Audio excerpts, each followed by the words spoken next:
Movie की शुरुआत में साइंटिस्ट हंट को दिखाते हैं। उसे टाउन के बाहर एक सुनसान जंगली इलाके में कुछ काम होता है। वो अपने काम के लिए एक सोल्जर्स की टीम को हायर करता है। डीसी और हंट मिलकर एक बार में बैठकर इस बारे में बात करते हैं और 2 दिन में खत्म होने वाले इस प्रोजेक्ट के लिए डीसी राजी हो जाता है और फिर वो अपनी टीम को साथ लेकर अगले ही दिन हंट के साथ उसके बताए हुए जंगली इलाके में जाती है। उसकी टीम में कुल मिलाकर 6 सोल्जर्स होते हैं। सभी लोग एक ट्रक में बैठकर जंगल वाले रास्ते से जा रहे होते हैं। फिर उस टाउन के बाहर जंगल के पास वाले एक रास्ते में वो गाड़ी रोकते हैं। वहाँ से वो आगे पैदल चलते हैं। तभी अचानक उनके सिग्नल में कोई प्रॉब्लम आती है और एक सोल्जर्स के रेडियो में कुछ अजीब सी आवाजें आने लगती है और इससे सभी डर जाते हैं और वहीं छिपकर बैठ जाते हैं। अब कुछ देर बाद उस आवाज के जाते ही सभी उठकर चलने लगते हैं और कुछ ही देर में उन्हें एक अंडरग्राउंड का रास्ता दिखाई देता है। हंट डीसी से कहता है कि मेरे काम को खत्म करने तक हम इस अंडरग्राउंड जगह पर सुरक्षित रह सकते हैं, लेकिन वो रास्ता बहुत ही पुराना होता है।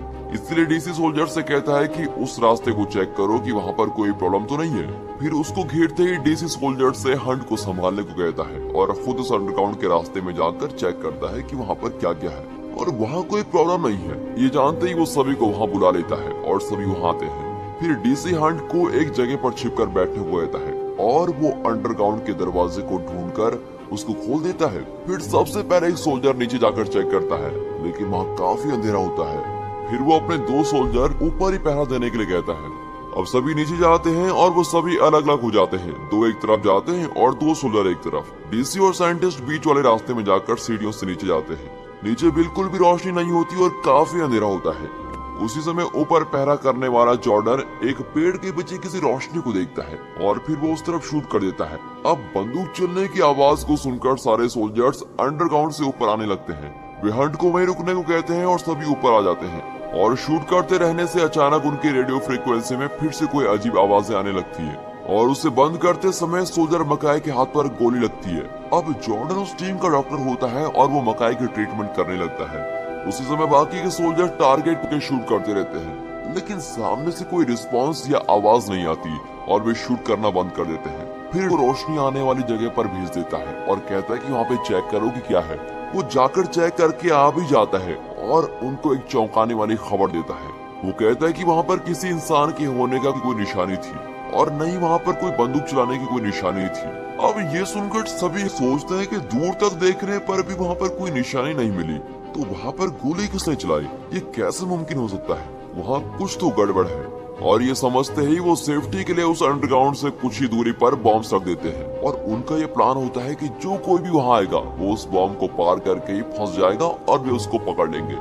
फिर सोल्जर्स फिर से अंडरग्राउंड में जाकर वहाँ चेक करने लगते हैं। तब डीसी और हंट नीचे होने वाले कमरे में एक जनरेटर को देखते हैं। हंट उस जनरेटर को ठीक करने लगता है और उसी समय ऊपर कॉटर्स और मैकाई जब एक कमरे में चेक कर रहे होते हैं तब एक काफी डेड बॉडीज के ढेर को देखकर बिल्कुल ही सुन जाते हैं और उस ढेर में से एक डेड बॉडी अपना हाथ ऊपर करती है। ये देखकर उन दोनों का तो पसीना ही छूट जाता है और वे चिल्लाकर जॉर्डन को वहाँ बुला लेते हैं और उनकी आवाज को सुनकर बाकी के सोल्जर भी वहाँ पहुँच जाते हैं। फिर वो सभी को बताते हैं कि उन डेड बॉडीज के ढेर में सिर्फ एक ही इंसान जिंदा है और फिर भी उस इंसान को बाहर निकालकर उसका ट्रीटमेंट करते हैं। वे सोचते हैं कि ये आदमी अकेला यहाँ जिंदा कैसे है और तभी सोल्जर प्रायर डीसी हंट और जॉर्डन को उस अंडरग्राउंड के कमरे में लेके जाता है। वो दिखने में एक ऑफिस रूम जैसा होता है और वहाँ एक स्क्रीन के पीछे एक दीवार पर एक बड़ा लोगो दिखाई देता है। अब उसको देखकर वे कहते हैं कि ये तो एसएस टीम का सिंबल है कि मैंने एसएस टीम के बारे में काफी कुछ सुना है। मैंने सुना है कि इस टीम ने ढेर सारे सोने की चीजों को अंडरग्राउंड में छिपा कर रखा हुआ है और क्या तुम इसी सोने की खोज में यहाँ आए हो? इस सवाल को सुनकर हंट उसको देखकर एक स्माइल देकर वहाँ से चला जाता है। फिर मकाई उस कोमा पेशेंट को जबरदस्ती उठाकर उसे एक चेयर पर बिठाता है और वो बॉक्स में से चेस बोर्ड निकालकर एक टेबल पर रखता है। फिर वो उसके सामने बैठकर चेस भी खेलने लगता है और दोनों के मूव्स खुद ही चल रहा होता है। तभी उसे बॉक्स में से कोई जर्मन कॉइन मिलता है और उसे देखते समय वो गलती से नीचे गिर जाता है और जब वो झुककर उसको निकालने जाता है तब वो उस कोमा पेशेंट के नीचे बूट्स पहने हुए किसी आदमी को देखता है और तुरंत वो अपने पीछे से एक बंदूक लेकर उसको शूट करने के लिए मुड़ता है। तभी देखता है कि वहाँ पर तो कोई भी नहीं है। फिर वो इस सोच में पड़ जाता है कि मैंने जो देखा वो सच था या फिर सपना। और तब वहाँ डीसी आता है और वो मकाई से कहता है कि पीछे की और एक रेडियो रूम है और वो काम कर रहा है या नहीं ये चेक करने के लिए तुम वहाँ जाओ। उसी समय हंट वहाँ के ऑफिस रूम को चेक करते समय वो एक कबर्ड को देखता है जिसमें काफी चाबियां रखी होती है। वो उनमें से एक चाबी को निकालकर उनसे एक बंद कमरे को खोलकर देखता है और उस कमरे में बिल्कुल अंधेरा होता है और वहाँ की लाइट्स ऑन करने पर वो अंदर एक बड़ी मशीन को देखता है और उसे देखते ही उसके चेहरे पर बहुत ही बड़ी खुशी झलकती है। फिर वो जल्दी से उस मशीन के पास चला जाता है और उसके पास होने वाली एक छोटी किताब को निकालकर उसको चेक करने लगता है। उस बुक में उस मशीन को कैसे चलाना है इसकी पूरी जानकारी दी गई होती है। फिर वो किसी को ये मैसेज लिखकर भेजता है कि मैंने उस मशीन को ढूंढ लिया है, अब बताइए कि मुझे आगे क्या करना है। फिर वो अपना लैपटॉप कनेक्ट करके उस ऑफिस से मिली हुई वीडियो को प्ले करके देखने लगता है और उसी समय उसे लगता है कि उसके पीछे कोई खड़ा है और जब वो मुड़कर देखता है तो वहाँ कोई नहीं होता। तब उस दरवाजे की किसी आवाज को आने से हंट उठकर उस दरवाजे को खोलने की कोशिश करता है, लेकिन वो उसको खोल नहीं पाता और उसी समय उसे फिर लगता है कि कोई उसके पीछे खड़े होकर जोर जोर से सांस ले रहा है। तब वो डरकर अचानक मुड़कर देखता है पर वहाँ पर कोई नहीं होता। तभी डीसी जल्दी से दरवाजा खोलकर अंदर आ जाता है और उस मशीन को देखकर वो पूछता है कि ये क्या चीज है। तब हंट कहता है कि ये पुनर्जन्म के बारे में रिसर्च करने वाली मशीन है। ये मशीन मरे हुए इंसानों को फिर से जिंदा कर देती है। इसे कई सालों पहले एक साइंटिस्ट ने बनाया था और वो सोल्यूशन खोजने के आखिरी स्टेज तक पहुंच चुका था और लोग उत्सुकता से उसके रिजल्ट का इंतजार भी कर रहे थे। लेकिन मशीन को आखिरी बार टेस्ट करने के बाद उसने इस रिसर्च को छोड़ दिया और साथ ही इसके सारे डॉक्यूमेंट्स को भी मिटा दिया और फिर बाद में उस लेवल की कोई रिसर्च नहीं की गई और ये रिसर्च वहीं अधूरी रह गई। यही नहीं, इस मशीन से आर्टिफिशियल इलेक्ट्रोमैग्नेटिक फील्ड का निर्माण किया जा सकता है और उसी के साथ उन्होंने कई सोल्जर्स पर रिसर्च करके उन्हें किसी दवा का इंजेक्शन लगा दिया और उन्होंने ये सोचा था कि इस इलेक्ट्रोमैग्नेटिक फील्ड में रहने से ये सोल्जर्स काफी पावरफुल होंगे और उन्हें आसानी से मारा नहीं जा सकेगा। इतना ही नहीं, बल्कि इस इलेक्ट्रोमैग्नेटिक फील्ड के एरिया में कोई भी इलेक्ट्रोमैग्नेटिक डिवाइस काम नहीं करता और इसीलिए हमारे रेडियो फ्रीक्वेंसी में 2 बार कुछ अजीब आवाजें सुनाई दी गई थी। अब ये सभी बातें सुनकर डीसी कहता है कि मुझे इन सारी बातों पर कोई विश्वास नहीं है और वहाँ से चला जाता है। यहाँ जॉर्डन एक कमरे की तलाशी ले रहा होता है, तभी पास वाले बेसमेंट के कमरे से कोई आवाज आती है। उसे शक होता है और वो एक बंदूक के साथ आवाज आने वाले कमरे में जाता है। उस कमरे में डेड बॉडीज का ढेर पड़ा होता है और उस कमरे में लाइट बहुत ही डिम होती है। फिर जब वो आवाज आने वाली जगह पर मुड़कर देखता है तब उस रूम के कोने में एक डेड बॉडी अकेली बैठी होती है। तब जॉर्डन उससे पूछता है, तुम्हें क्या हुआ है, क्या तुम जिंदा हो? और तब उसके पीछे से कुछ अजीब आवाजें आती हैं और वो मुड़कर देखता है तो वहाँ पर कुछ भी नहीं होता। वो फिर से उस डेड बॉडी की तरफ मुड़कर देखता है, तब भी वहाँ कोई नहीं होता। उसे लगता है कि कोई उठकर उसके पीछे से भागकर आ रहा है और वो फिर मुड़कर देखता है, तब भी वहाँ कोई नहीं होता। अब इससे डरकर वो उस कमरे से भाग ही जाता है। फिर वो उस कमरे में जाता है जहाँ कोमा पेशेंट रखा हुआ होता है और इस बारे में वो सभी से बात करता है, लेकिन कोई भी उसको सीरियसली नहीं लेता और उसका मजाक उड़ाने लगते हैं। और फिर इससे गुस्सा होकर जॉर्डन बाहर चला जाता है। फिर मकाई रेडियो रूम में चेक करने जाता है और वो कोई बटन को प्रेस करता है। तब हर जगह जोर जोर से म्यूजिक बजने लगता है। वो म्यूजिक को बंद करने की कोशिश करता है लेकिन वो बंद ही नहीं होता और गुस्से में डीसी उसे चिल्लाकर म्यूजिक बंद करने को कहता है। तभी मकाई उस सिस्टम के प्लग को खींचकर निकाल देता है, लेकिन फिर भी म्यूजिक बंद ही नहीं होता।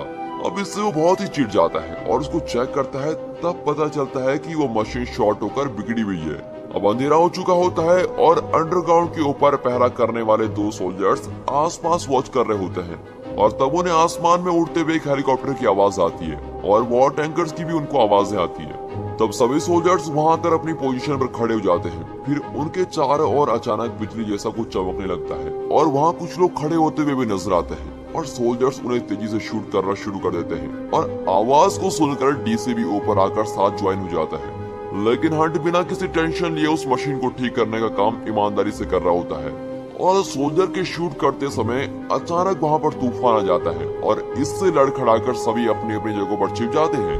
अब कुछ देर बाद तूफान चला जाता है और वो बिजली की रोशनी भी बंद हो जाती है और उसी समय वो नोट करते हैं कि उनमें से सोल्जर तक ताराऊ गायब हो गया है और वो परेशान होकर सोचते हैं कि वो ऐसे कैसे गायब हो सकता है। तभी एक सोल्जर दूसरी तरफ भागकर देखता है तो उन्होंने जो बॉम्ब सेट किए थे उसके पास एक अजीब तरीके का डॉलर मिलता है और वो उसको लेकर डीसी के पास जाता है। वो कहता है कि बाहर से कोई अंदर नहीं आया और तख्तारो भी वहाँ पर गया नहीं, फिर ये कैसे हो सकता है? और डीसी परेशान होकर नीचे आ जाता है। तब जॉर्डन उसके पीछे भागकर आकर कहता है कि मुझे तुम्हें एक जरूरी बात बतानी है। पहले जब मकाई के हाथ पर गोली लगी थी तब मैंने ही उसका इलाज करके गोली को बाहर निकाला था, लेकिन ये कोई बंदूक की गोली नहीं है और ये गोली दूर से नहीं बल्कि एकदम पास से चलाई गई है। यहाँ जरूर कोई बड़ी मुसीबत है। अब इस तरह वो बातें करते रहते हैं और इससे डीसी और भी ज्यादा परेशान हो जाता है और वो सीधे जाकर उस कोमा पेशेंट को खींच कर ले आता है और फिर उसको एक सोफे पर बिठा देता है और फिर बड़े गुस्से में कहता है कि इसी से ये सारी प्रॉब्लम्स शुरू हुई है और उसको बंदूक दिखाता है। तब वो अपनी आंखों की मूवमेंट से डीसी को देखता है। फिर डीसी उसको वहीं छोड़ देता है और हंट के पास जाकर कहता है कि यहाँ चलने वाली बातें बिल्कुल भी नॉर्मल नहीं लग रही है। मेरी टीम ने अब तक ऐसी चीजों को अनुभव नहीं किया है। और तब हंट वहाँ से मिली हुई एक वीडियो को प्ले करके दिखाता है और उस वीडियो में देखता है कि उस जगह को युद्ध के समय किसी रिसर्च के लिए इस्तेमाल किया गया था और युद्ध में जीतने के लिए सोल्जर्स को कुछ अलग तरीके के ट्रीटमेंट्स देकर उन्हें सुपर पावरफुल बनाया गया था और उन्हें युद्ध में शामिल भी किया गया था। अब ये सब देखकर डीसी को विश्वास ही नहीं होता और वो चौंक कर बैठा रहता है। फिर वो कहता है कि हमें ऐसे प्रोजेक्ट पर काम नहीं करना चाहिए और अब हम सब यहाँ से निकल रहे हैं। तब हंट कहता है कि तुम लोग इतनी आसानी से मुझे छोड़कर नहीं जा सकते। मैंने इस मशीन के बारे में मैसेज भेज दिया है। दूसरी टीम यहाँ पहुँचने वाली है और उनके आने तक तुम लोगों को यहीं पर रुकना होगा। और जब से तुम इस प्रोजेक्ट में शामिल हुए हो तब से तुम्हारी फैमिली पर भी नजर रखी गई है और अगर तुम लोग बीच में यहाँ से छोड़कर चले जाओगे तो तुम्हारी फैमिली खतरे में पड़ सकती है। और ये सुनकर डीसी बहुत ही गुस्से में आकर हंट को मारने लगता है। तब हंट कहता है कि इस मुसीबत में सिर्फ तुम लोग नहीं बल्कि मैं भी फंस गया हूँ और मेरी भी यही हालत है और जैसी सेकंड टीम पहुंच जाएगी तो तुम लोग जा सकते हो। तब इस जंगल में से आवाज आने लगती है। उसे कोई परेशान करके बहुत ही टॉर्चर कर रहा होता है और उसकी चिल्लाने की आवाज आती रहती है और इससे बाकी के सोल्जर्स बिल्कुल ही हैरान होकर खड़े रहते हैं लेकिन वे कुछ नहीं कर पाते और वहीं शांति से इंतजार कर रहे होते हैं। फिर उसकी चीखने की आवाज बंद होती है और सब समझ लेते हैं कि वो मर चुका है। तब सोल्जर व्योचेकी अकेला बैठा होता है और उसके पीछे से मिट्टी से एक हाथ बाहर आता है और उसके मुंह को बंद कर देता है और सामने से कोई दूसरा शख्स आकर उसको चाकू से मार देता है। अगले दिन सुबह होते ही जॉर्डन अपनी आंखें खोलकर देखता है तब हैरान होकर जोर से चिल्लाता है। वे मरे हुए दोनों सोल्जर्स को अंडरग्राउंड के बाहर खड़े रखे हुए देखकर बहुत ही ज्यादा शॉक हो जाता है। शायद इसके जरिए वो हमको कोई मैसेज देना चाहते हैं। शायद वो ये कहना चाहते हैं कि ये जगह उनकी है और यहाँ आने वाले लोगों की यही हालत होगी। और फिर गुस्से में आकर डीसी वहाँ से निकलने का फैसला लेता है लेकिन हंट कहता है कि इससे हम सभी को आगे प्रॉब्लम होने वाली है। और तब डीसी उससे अपनी बंदूक देकर कहता है इसे सेफ्टी के लिए रख लो और तुम यहाँ अपना काम कर लो, हम सब निकल रहे हैं। ये कहकर वो सभी सोल्जर्स को निकलने के लिए रेडी होने को कहता है और अब हंट अपना काम जारी रखता है। हंट मशीन पर काम कर रहा होता है तभी कॉर्टर्स उससे मोबाइल मांगता है और हंट जब मुड़कर देखता है तो वो कॉर्टर्स के पीछे कुछ देखकर बिल्कुल ही शॉक हो जाता है और उसके एक्सप्रेशन को देखकर कॉर्टर्स बिल्कुल सतर्क होने लगता है लेकिन तब तक वो ज़ॉम्बी उसको पकड़कर दीवार पर मार देता है। अब उसको देखकर हंट बहुत ही ज्यादा डर जाता है और वो अपनी बंदूक से उसको मारने की कोशिश करता है लेकिन वो ज़ॉम्बी मरे बिना ही वहाँ खड़ा रहता है और उसकी बंदूक की आवाज को सुनकर सभी सोल्जर्स वहाँ पहुँच जाते हैं और जब सभी उसको शूट करने लगते हैं तब वो ज़ॉम्बी वहाँ से गायब हो जाता है और इससे सभी लोग कंफ्यूज हो जाते हैं कि ये कैसे हो सकता है। तब हंट उन्हें उस एक्सपेरिमेंट की वीडियो प्ले करके बताता है और जब सब उस वीडियो को देख रहे होते हैं और तब प्रायर अपने कमरे में जाता है और एक कपड़े में 5 नंबर लिखकर बाहर उन ज़ॉम्बीज़ को दिखने जैसी जगह पर उसको लगा देता है। और यहाँ वीडियो देखते समय मकाई हंट से पूछता है कि वो हमसे चाहते क्या है और वे हमें क्यों मार रहे हैं। तब हंट कहता है कि वे हमसे कुछ नहीं चाहते हैं और जिस चीज की उनको ट्रेनिंग दी गई है वो उसी के अनुसार अपना काम कर रहे हैं। उन्हें लोगों को मारकर अपने इस इलाके को बचाने का काम सौंपा गया है और वे वही काम कर रहे हैं। उसी समय वीडियो में कुछ देखते ही जॉर्डन सभी सोल्जर्स को देखने को कहता है। वीडियो में उस रिसर्च का लीडर बनकर वही कोमा पेशेंट आता है और वो जर्मन आर्मी लीडर गॉड्स है। ये समझते ही वे सभी चौंक जाते हैं और तब प्रायर गुस्से में जल्दी से जाकर गॉड्स के सर पर शूट कर देता है जिससे उसका दिमाग फटकर बाहर आता है और फिर सभी सोल्जर्स वहाँ आते हैं। अब ये सोचते हैं कि उसकी कहानी खत्म हो चुकी है लेकिन वो उठकर उनकी तरफ चलने लगता है। अब ये देखकर सभी हैरान हो जाते हैं कि ये चल कैसे पा रहा है और तभी अचानक लाइट चमकने लगती है। फिर कुछ देर में लाइट्स नॉर्मल हो जाते हैं और रोशनी आते ही गॉड्स और मकाई वहाँ से गायब हो चुके होते हैं। फिर सभी लोग जल्दी से अंडरग्राउंड से ऊपर आकर देखते हैं तब मकाई को मारकर उसी के बांधे हुए कपड़े पर लपेट कर रखा होता है और उसकी शर्ट पर नंबर 4 लिखा होता है। तब जॉर्डन गुस्से से हंट को पूछता है कि तुमने हमको कैसी जगह में फंसा दिया है। तब हंट कहता है कि इस मुसीबत में सिर्फ तुम लोग ही नहीं बल्कि मैं भी फंस गया हूँ। जॉर्डन पूछता है कि क्या इससे बचने का कोई रास्ता है और तब हंट उनको उस मशीन रूम में जाकर कुछ जानकारी देता है। वो कहता है अगर ये मशीन ने काम करना शुरू कर दिया तो हम इनको फ्रीज कर सकते हैं लेकिन इसके लिए उनका यहाँ से 20 फीट की दूरी पर होना बेहद जरूरी है। हमें उन्हें ट्रैप करके इतनी दूर पर लाकर खड़ा करना होगा और फिर इस मशीन को एक्टिवेट करने पर ही इसमें से जो वाइब्रेशन निकलेगी उससे उनको हम फ्रीज कर सकते हैं। वे पूछते हैं कि इसके लिए कितना समय लगेगा। तब हंट कहता है कि इस मशीन को ऐसे बनाया गया है कि 3 लोग इसको चला सके, लेकिन मैं इस पर अकेला काम कर रहा हूँ तो मुझको टाइम लगेगा, इसीलिए तब तक आप सभी को सब्र करना होगा। अब वो सभी सोल्जर्स उन न दिखने वाले चीजों को फंसाने के लिए एक बढ़िया प्लान बनाते हैं। अब हंट लगातार उस मशीन पर काम कर रहा होता है। फिर रात को काफी अंधेरा हो जाता है और सभी सोल्जर्स अंडरग्राउंड के ऊपर पहरा कर रहे होते हैं। तब जैसा उन्होंने सोचा था ठीक वैसा ही जंगल में बिजली चमकने लगती है और वे सभी सोल्जर्स की तरफ आ रहे होते हैं और उनका लीडर बनकर वहां गॉड्स खड़ा होता है। सोल्जर्स उनको शूट करने लगता है, लेकिन वो इनके और भी करीब आने लगते हैं और तब डीसी उनके सेट की वे बॉम्ब्स को ब्लास्ट कर देता है, लेकिन उन्हें इससे कोई फर्क नहीं पड़ता और वे बॉम्ब्स के बीच से ही चलकर आ रहे होते हैं। तब सोल्जर्स धीरे धीरे पीछे की तरफ जाने लगते हैं और वो लोग भी इनके पीछे आ ही रहे होते हैं। तब सभी सोल्जर्स नीचे उतरकर अंडरग्राउंड में चले जाते हैं और वे भी एक एक करके अंदर आने लगते हैं और इस प्लान के चलते प्रायर उनके हाथों फंस जाता है और वे उसको बाकी सोल्जर्स के सामने ही मार डालते हैं। अब सिर्फ डीसी और जॉर्डन ही बचे हुए हैं और वे ज़ॉम्बीज उस मशीन रूम के पास आते हैं और हंट उस मशीन को ठीक करके ऑन कर देता है और उसमें से हाई वाइब्रेशन निकलने लगते हैं और उन ज़ॉम्बीज पर लगने से वो बेहोश होकर गिर जाते हैं। लेकिन तभी अचानक उस मशीन में कोई प्रॉब्लम आ जाती है और ये देखकर हंट भागकर उसको ठीक करने की कोशिश करता है, लेकिन इसी बीच मशीन के बंद पड़ने पर गॉड्स और बाकी के ज़ॉम्बीज की जान वापस आ जाती है और वो उठकर इन पर अटैक करना शुरू कर देते हैं और इस लड़ाई में जॉर्डन के हाथों फंसकर बुरी तरह से मारा जाता है और डीसी के पैर पर भी गहरी चोट आ जाती है और अब उसके मशीन रूम के अंदर जाकर छिप जाता है। हंट उस मशीन को ठीक करने में लगा ही रहता है और डीसी घायल होकर अंदर बैठा रहता है। हंट काफी कोशिश करता है, फिर वो डीसी से आकर कहता है कि मशीन को ठीक करने में और बहुत समय लगेगा, इसीलिए अब यहाँ से बचकर बाहर निकलना ही सही होगा। इस रूम के वेंटिलेशन के रास्ते से हम बाहर निकल सकते हैं। तब डीसी कहता है कि तुम चले जाओ और मैं इनको संभाल लूंगा। फिर हंट धीरे धीरे रेंगते हुए उस वेंटिलेशन के रास्ते से आगे जाने लगता है और उसी समय डीसी दरवाजा खोलकर बाहर निकलता है और उनसे लड़ने लगता है, लेकिन कुछ समय बाद ही वो उनके हाथों फंसकर बुरी तरह से अपनी जान गंवा देता है। अब हंट रेंगते हुए जाकर उस वेंटिलेशन के दूसरे एंड तक पहुंच जाता है और बड़ी मेहनत से उसके दरवाजे को खोलकर वो बाहर कूद जाता है और तब वो देखता है कि वो उस डेड बॉडी के ढेर को रखे हुए कमरे में आ पहुंचा है और बाहर गॉड्स यूनिफॉर्म पहनकर अपनी टीम के साथ उसका इंतजार कर रहा होता है। इसको दिखाते हुए ये मूवी यहाँ पर खत्म होती है।